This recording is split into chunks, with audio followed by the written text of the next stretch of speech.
మొక్కజొన్న కొనుగోలు కేంద్రాలను వెంటనే ప్రారంభించాలని మేం అసెంబ్లీలో చేసిన ఒత్తిడితోనే కాంగ్రెస్ ప్రభుత్వం దిగివచ్చిందని మాజీ మంత్రి BRS deputy floor leader Harish Rao తెలిపారు. మా పోరాటం ఫలితంగానే ఇవాళ రాష్ట్ర వ్యాప్తంగా కొనుగోలు కేంద్రాలు ప్రారంభమయ్యాయని పేర్కొన్నారు. సిద్దిపేట వ్యవసాయ మార్కెట్ యార్డులో మొక్కజొన్న పొద్దుతిరుగుడు కొనుగోలు కేంద్రాలను హరీష్ రావు ప్రారంభించారు.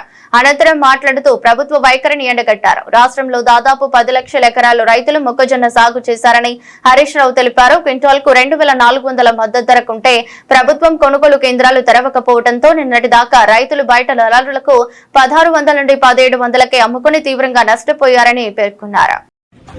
మొన్న అసెంబ్లీలో మొక్కల కొనుగోలు కేంద్రాలు వెంటనే ప్రారంభించాలని మేము చేసిన ఒత్తిడితో ఈరోజు రాష్ట్ర వ్యాప్తంగా మొక్కల కొనుగోలు కేంద్రాలు ప్రారంభం చేసుకోవడం జరుగుతూ ఉంది. ముఖ్యంగా రాష్ట్రంలో దాదాపు 10 లక్షల ఎకరాల్లో మొక్కజొన్న సాగు చేసుకుంటా ఉన్నారు.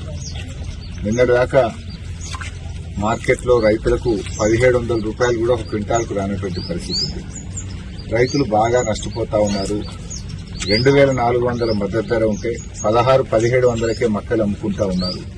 ఈ పరిస్థితుల్లో రైతులు నష్టపోవద్దు, వెంటనే కొనుగోలు కేంద్రాలు స్టార్ట్ చేయాలని మన అసెంబ్లీలో గట్టిగా ఒత్తిడి చేయడం జరిగింది. ప్రభుత్వం దిగొచ్చి ఇలా రాష్ట్ర వ్యాప్తంగా కొనుగోలు కేంద్రాలు చేయడం జరిగింది. అయితే ఇప్పటికే కొంత ఒక 20-25% మొక్కలు వెళ్ళిపోయినాయి, దళారుల చేతిలోకి వెళ్ళిపోయినాయి.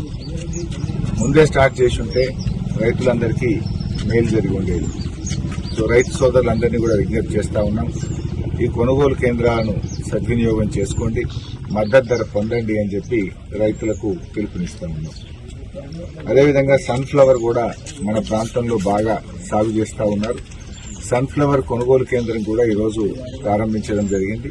సన్ఫ్లవర్ కు 7,721 రూపాయలు మద్దతు ధర ఉంది, 7,721. సన్ఫ్లవర్ రైతులు కూడా మరి ఈ కొనుగోలు కేంద్రాలు సద్వినియోగం చేసుకుని మంచి ఆదాయాన్ని పొందాలని చెప్పి కూడా రైతులకు పిలుపునిస్తా ఉన్నారు. సన్ఫ్లవర్ షార్ట్ క్రాప్, అధిక ఆదాయం వస్తుంది, మంచి మేలు జరుగుతూ ఉంది, మంచి దిగుబడి కూడా వస్తూ ఉంది. మన ప్రాంతంలో ఇంకా ఎక్కువ సాగు చేయండి, రాబోయే రోజుల్లో పంట మార్పిడిగా ఉపయోగపడుతుంది, మంచి ధర కూడా ఉంది. మద్దతు ధర 7,721 రూపాయలు ఉంది కనుక తొందరగా కూడా అయిపోతుంది. షార్ట్ డ్యూరేషన్ క్రాప్, దీని ఇంకా ఎక్కువ సాగు చేయాలని చెప్పి కూడా ఈ సందర్భంగా రైతు సోదరులకు పిలుపునిస్తా ఉన్నాం. ఈ యాసంగిలో ఇంత మంచి దిగుబడి మన సిద్దిపేట ప్రాంతంలో వస్తుందంటే కాళేశ్వరం ప్రాజెక్టు యొక్క ఫలితమే ఈ అత్యధిక దిగుబడికి, ఈ పంటలు పండడానికి కారణం. ఇవాళ సిద్దిపేట నియోజకవర్గం ఒకప్పుడు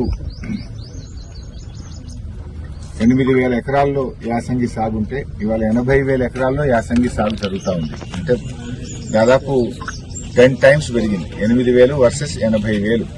అంటే ఇంత సాగు పెరగడానికి కారణం మరి కాళేశ్వరం జలాలు. నాకు బాగా గుర్తు, 2005వ సంవత్సరంలో కరువు వచ్చింది. కరువు వస్తే పశుగ్రాస కేంద్రాలు ఏర్పాటు చేశారు. చిన్న కోడూరులో, రాజగోపాల్పేటలో, నంగునూరులో పశుగ్రాస కేంద్రాలు పెట్టారు. అంటే పశువులను బతికించడానికి 40 లక్షల మెట్రిక్ టన్నుల గడ్డి తెచ్చి రైతులకు సప్లై చేసింది. అంటే పశువులను బతికించడానికే గడ్డి తెచ్చుకున్నాం ఆంధ్రాకి. అప్పటి పరిస్థితులు అవి. ఈ రోజు ఏంటి, కాళేశ్వరం వచ్చినాక కరువు అనేది సిద్దిపేట జాడలో కూడా లేదు కదా. కాలమైనా కాకపోయినా 2 పంటలు పండుతూ బంగారం వల్ల ఈ ప్రాంతంలో రైతులు పంటలు పండిస్తున్నారు. ఒకప్పుడు తాగడానికి నీళ్లు లేక, పశువులకు గడ్డి లేక, కరువుతో అల్లాడినటువంటి ప్రాంతానికి కాళేశ్వరం ప్రాజెక్టు ఒక వరం. ఇవాళ ఆ ప్రాజెక్టు వల్ల బంగారం వల్ల 2 పంటలు పండుతా ఉన్నాయి, అన్ని రకాల పంటలు కూడా పండుతా ఉన్నాయి. మరి ఈ చక్కటి పంటలు పండడం నిజంగా ఈ కాళేశ్వరం ప్రాజెక్టు యొక్క మహత్యం. ఆ ప్రాజెక్టు ఈ ప్రాంత రూపురేఖలు మార్చింది, ఈ ప్రాంతానికి కొత్త దిశను అందించింది కాళేశ్వరం ప్రాజెక్టు. సో రైతు సోదరులు సన్ఫ్లవర్ మరియు మొక్కజొన్న కొనుగోలు కేంద్రాలను వినియోగం చేసుకోండి, మద్దతు ధర పొందండి అని కోరుతున్నాను.